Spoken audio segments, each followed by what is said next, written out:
நிஃப்டியில் last week நம்ம expect பண்ண மாதிரி ஒரு மேட்ரு நடந்திருக்கு. அது என்னென்னு பார்க்க போகிறோம். அதை தாண்டி ஏதாவது நெகட்டிவ் ஃபேக்டர்ஸ் இருக்கான்னு பார்க்க போகிறோம். அண்ட் ஓவரால் மார்க்கெட் கண்டிஷன் எல்லாமே பார்த்துட்டு இந்த வீடியோ முடிச்சிடலாம்.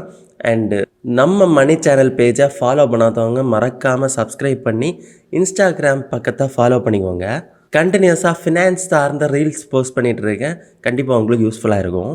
என்னை பற்றி என்னோடய சர்வீசஸ் பற்றி உங்களுக்கு தெரிஞ்சுக்கணுன்னா கீழே நம்மளோட website link and app link இருக்குது. அதை கிளிக் பண்ணி யூஸ் பண்ணிக்கோங்க. மொதல் விஷயம், நிஃப்டி லாஸ்ட்டு சில மாதங்களாக ஃபாலில் இருக்குன்னு எல்லாருக்குமே தெரியும். ஆனால் லாஸ்ட் 1 வீக்கில் மட்டும் 5% அப்சைடு கொடுத்துருந்தாங்க. அண்ட் அப்போவே நம்ம எக்ஸ்பெக்ட் பண்ணியிருந்தோம் மார்க்கெட் இந்த ரிவர்சல் கொடுத்துருந்தாலும் கம்ப்ளீட்டாக இது ரிவர்சல் கிடையாது அப்படின்னு. அதுக்கு காரணம் என்ன சொல்லியிருந்தோன்னு பார்த்தீங்கன்னா, இதில் இந்த லோவர் ஹை லெவலில் மார்க்கெட்டு பிரேக் பண்ணால் தான் ஸ்ட்ராங்காக ஒரு ரிவர்சல்னு சொல்ல முடியும்னு சொல்லியிருந்தோம் இல்லையா. பட் அது பிரேக் ஆகலை. எக்ஸாக்ட்லி அந்த பாயிண்டில் மார்க்கெட் ரிவர்ஸ் ஆகி கீழே போயிருக்கு. ஸோ இதை நீங்கள் டெய்லி கேண்டிலில் பார்த்தீங்கன்னா எக்ஸாக்டாக சொல்ல முடியும். கரெக்டாக அந்த பாயிண்டில் ஒரு ரிவர்சல் காமிச்சிருக்கு, ஒரு செல்லிங் ப்ரெஷர் காமிச்சிருக்கு. என்னோடய லாஸ்ட் ஃபியூ வீடியோஸை பார்க்கும்போது உங்களுக்கு தெரிஞ்சிருக்கும், நான் நிஃப்டியில் ஒரு சைடுவேஸை தான் எக்ஸ்பெக்ட் பண்ணிகிட்டு இருந்தேன். ஸோ அதேமாதிரி தான் இப்போவும் சைடுவேஸுக்கு தான் ஒரு அடித்தளம் போடுற மாதிரி இருக்குது மார்க்கெட்டு. ஸோ இதை பார்க்கலாம் நம்ம போக போக. அண்ட் நிஃப்டியை தாண்டி பேங்க் நிஃப்டியை பார்க்கும்போது பேங்க் நிஃப்டி கண்டிப்பாக பாசிட்டிவாக தாங்க இருக்குது. பேங்க் நிஃப்டி நல்லாவே இந்த ரெசிஸ்டன்ஸை பிரேக் பண்ணியிருக்கு. அதை தாண்டி கேப் அப்பில் ஒரு ஸ்ட்ராங்காக ஒரு க்ரீன் கேண்டிலில் நிற்கிது. ஸோ இதே ரொம்பவே க்ளோஸாக வாட்ச் பண்ணி ஆகணும். ஏன்னா பேங்க் நிஃப்டியை பொறுத்து தான் நிஃப்டியும் ஒரு சில இடங்களில் நம்ம ரியாக்ட் பண்ணுறதை பார்த்துருக்கோம். பட் அதர் ஃபினான்ஷியல் செக்டர் தவிர்த்து அதர் செக்டர்ஸ் நல்லா பெர்ஃபார்ம் பண்ணல அப்படின்னா நிஃப்டி சைடுவேஸ் மூமெண்ட்டை தான் எடுக்கும். பேங்க் நிஃப்டியை மட்டும் வச்சு நிஃப்டியால் மூமெண்ட் கொடுக்க முடியாது. ஸோ இப்போ நிஃப்டியோட சப்போர்ட் அண்டு ரெசிஸ்டன்ஸ் பார்க்கலாம். நிஃப்டியோட சப்போர்ட் பார்த்திங்கன்னா நான் சொன்ன மாதிரி தான் இதே ரேஞ்சை நம்ம திரும்பவும் மெயின்டைன் பண்ண போகிறோம். 22,000லேருந்து 22,800 லெவல்ஸ் வரைக்கும் நம்ம ஒரு ஜோன் சப்போர்ட்டாக எடுத்துக்கலாம். அண்ட் அதை தாண்டி இந்த பேஸ் இருக்கு இல்லையா, இந்த கேண்டிலோட பேஸ் இது ஸ்ட்ராங்காக ஒரு சப்போர்ட்டாக ஆக்ட் ஆகலாம் இனிமேல். அண்ட் ரெண்டாவது சப்போர்ட் பார்த்திங்கன்னா 21,462 இது ஒரு சப்போர்ட்டாக வச்சுக்கலாம். அண்டு ரெசிஸ்டன்ஸ் பார்க்கும்போது நிறையவே இருக்குது. இங்கே பார்த்திங்கன்னா 23,800 நம்ம லாஸ்ட்டாக மார்க் பண்ண லெவல். ஸோ இதை அகெயின் ஒரு ரெசிஸ்டன்ஸாக நம்ம யூஸ் பண்ணலாம். 23,800 800லேருந்து 900 அந்த லெவல். அண்டு இதை ஒரு சோனாகவே வச்சுக்கலாம். ஏன்னா ப்ரீவியஸாக இங்கே ஒரு சப்போர்ட் இருந்திருக்கு, அதை பிரேக் பண்ணியிருக்கு. திரும்ப அது ரெசிஸ்டன்ஸாக மாறுற மாதிரி தெரியுது. ஸோ இந்த சப்போர்ட் ரெசிஸ்டன்ஸாக மாறுச்சுனாலே அது சைட் ஆஃப் டவுன் ட்ரெண்டு தான். ஸோ இதை நம்ம ஒரு மார்க்கை நல்லாவே பண்ணிக்கலாம். அண்ட் அதுக்கு மேலே பார்த்திங்கன்னா 24,800 ஒரு ரெசிஸ்டன்ஸ் இருக்குது. அண்ட் ஓவரால் பார்த்திங்கன்னா ஆல் டைம் ஹை 26,248 ஒரு ஃபைனல் ரெசிஸ்டன்ஸ் இருக்குது. அண்ட் பேங்க் நிஃப்டி பார்க்கும்போது இம்மிடியட்டான சப்போர்ட்டுன்னு பார்த்திங்கன்னா இந்த பிளேஸ் இனிமேல் சப்போர்ட் ஆக்ட் ஆகுமான்னு கேட்டிங்கன்னா கொஞ்சம் டவுட்டு தான். இதை ஒரு மைனர் சப்போர்ட்னு தான் சொல்ல முடியும். ஏன்னா ஒன்ஸ் நல்லா சப்போர்ட்டாக இருந்த லெவல் பிரேக் ஆகிருக்கு.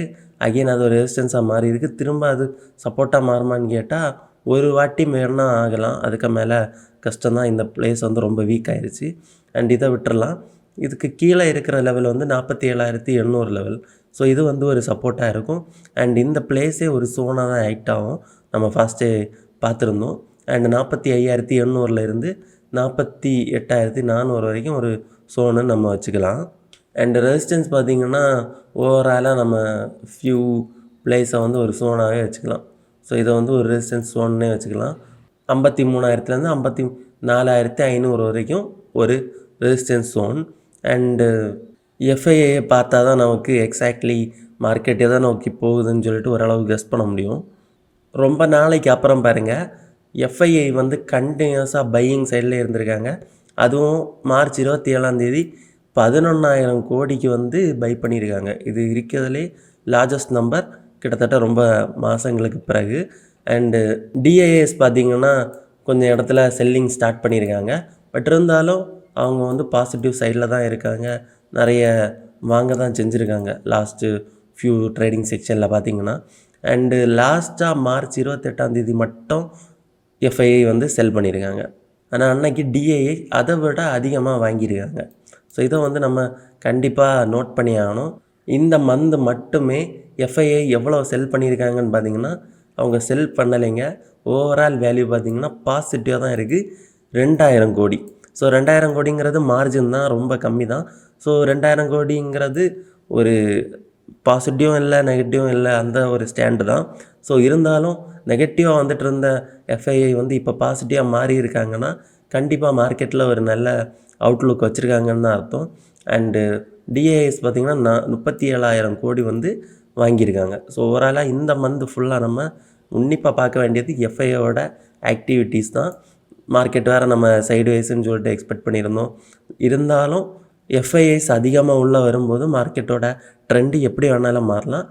அண்டு ஃபியூ நியூஸஸ் பார்க்கலாம். என்னென்னா பேங்க் நிஃப்டி வந்து நல்லா பெர்ஃபார்ம் ஆகலாம். ஏன்னா பேங்கிங் ஸ்டாக்ஸ் வந்து நல்லாவே பாசிட்டிவ் கொடுக்கும்னு எக்ஸ்பெக்ட் பண்ணுறாங்க. முக்கியமாக ஐசிஐசி பேங்கை வந்து அனலிஸ்ட் வந்து கவரேஜ் கொடுத்துருக்காங்க. அண்ட் அதை தாண்டி டாடா மோட்டார்ஸுக்கும் ஒரு நல்ல பேர் இருக்குது. இருந்தாலும் ரீசெண்டாக ட்ரம்ப் கொண்டு வந்த அந்த 25% ஆட்டோமொபைல் டேக்ஸ் வந்து கண்டிப்பாக டாடா மோட்டார்ஸுக்கு வந்து ஒரு மேஜர் இம்பேக்டாக இருக்கும். ஸோ அதை தாண்டி எல்லா மேஜர் செக்டர்ஸும் வந்து நல்லா பாசிட்டிவாக இருக்க வாய்ப்பு இருக்குது. அண்டு ஏப்ரல் 2 தான் ட்ரம்போட ரெசிப்ரோக்கல் டேக்ஸ் வந்து இம்ப்ளிமெண்ட் ஆக வாய்ப்பு இருக்குது. ஸோ அதுக்கு முன்னாடி நம்ம இந்தியன் கவர்மெண்ட் ஏதாவது டேக்ஸ்லாம் வந்து அவங்களுக்கு கம்மி பண்ணாங்கன்னா கண்டிப்பாக ட்ரம்ப் அதுக்கேற்ற மாதிரி ஒரு அட்ஜஸ்ட்மெண்ட்ஸ் பண்ணுவார். ஸோ நெக்ஸ்ட்டு ட்ரேடிங் செக்ஷனில் நமக்கு என்னென்னு டீட்டெயிலாக தெரிஞ்சிடும். அது வரைக்கும் கொஞ்சம் பொறுமையாக தான் இருக்கணும். ஸோ என்னோடய ஓவரால் வியூ என்னென்னு பார்த்தீங்கன்னா மார்க்கெட்டில் பேங்கிங் கொஞ்சம் ஸ்ட்ராங்காக இருக்குது. அதர் செக்டர்ஸ் வந்து நல்லாவே ஸ்ட்ராங்காக பிடிச்சிட்டாங்க, நல்ல ப்ராஃபிட் மார்ஜின் காமிச்சாங்க, நல்ல ரிசல்ட்ஸ் போஸ்ட் பண்ணாங்கன்னா கண்டிப்பாக மார்க்கெட்டை ட்ராக் பண்ணி மேலே கொண்டு போகலாம்.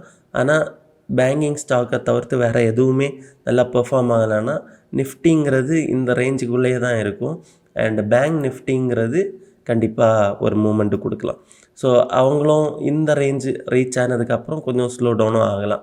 ஸோ இது ஓவரால் என்னோட analysis. So April 2 trading section பார்க்கையில் சிபிஆர் லெவல்ஸ் வந்து ப்ரீவியஸ் சிபிஆருக்கு உள்ளாடி இப்போ இருக்கிற சிபிஆர் வந்திருக்கு.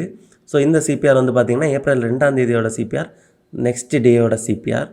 ஸோ அது வந்து ப்ரீவியஸாக ட்ரேடிங் செக்ஷனோட சிபிஆருக்கு உள்ளே வந்திருக்கு. ஸோ அப்படிங்கிறப்ப ஒரு ஸ்ட்ராங்காக ட்ரெண்டிங் டேன்னு வந்து அர்த்தம். ஸோ இது வந்து கொஞ்சம் நேராக வேறு இருக்கா. ஸோ லாஸ்ட்டு ஒரு ஃபியூ டேஸாக பார்த்திங்கன்னா மார்க்கெட் வந்து ஒரு சைட்வேஸ் தானே ஃபார்ம் ஆகிருக்கு.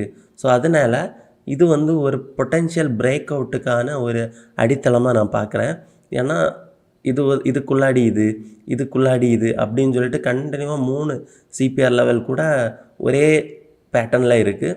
ஸோ அதனால் மார்க்கெட் வந்து எதர் அப்சைடு ஆர் டவுன் சைடு வந்து ஸ்ட்ராங்காக போகலாம். அது பேஸ்ட் அப்பான் ஏப்ரல் 2 தான் தெரியும். அண்ட் இன்றைக்கி நம்ம மார்க்கெட்டு ஹாலிடே. அதுக்கு ரீசன் என்னென்னா ரம்ஸான். எல்லாருக்கும் ரம்ஸான் நல்வாழ்த்துக்கள். அண்டு இதனால் மார்க்கெட் வந்து எப்படி நாளைக்கு ஓப்பன் ஆக போகுதுங்கிறது கொஞ்சம் டவுட்டு தான். ஏன்னா அதர் மார்க்கெட்ஸை பொறுத்து கேப் அப்போ கேப் டவுனும் ஆகலாம். ஸோ அது வந்து நம்ம கண்டிப்பாக பொறுத்திருந்து பார்க்கணும். ஸோ அவ்வளோதான் கைஸ். உங்களுக்கு இந்த வீடியோ பிடிச்சிருந்துச்சுன்னா மறக்காமல் லைக் அண்ட் சப்ஸ்கிரைப் பண்ணுங்கள். ஸோ உங்களுக்கு term insurance or health insurance டிஸ்கவுண்ட்டோட பெஸ்ட் அட்வைஸ் தேவைப்பட்டுச்சுன்னா மறக்காமல் டிஸ்கிரிப்ஷனில் இருக்க வெப்சைட்டை கிளிக் பண்ணி அதுக்கான ஃபார்மை ரெஜிஸ்டர் பண்ணிக்கோங்க.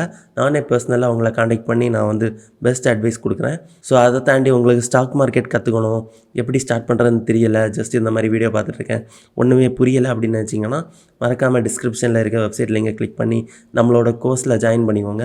இல்லை அதில் நம்மளோட ஆப் லிங்க் கூட இருக்குது. ஸோ ஆப்பை டவுன்லோட் பண்ணி நீங்கள் ஃபோன்லேயே பார்த்து கற்றுக்கலாம். அண்ட் உங்களுக்கு ஏதாவது பர்சனலாக என்னோட 1-to-1 பேசணுன்னாலும் ஃபார்ம்ஸ் எல்லாமே நம்மளோட வெப்சைட்லேயே அவைலபிளாக இருக்குது. கண்டிப்பாக மறக்காமல் யூஸ் பண்ணிக்கோங்க. நெக்ஸ்ட் வீடியோவில் பார்க்கலாம். Bye bye.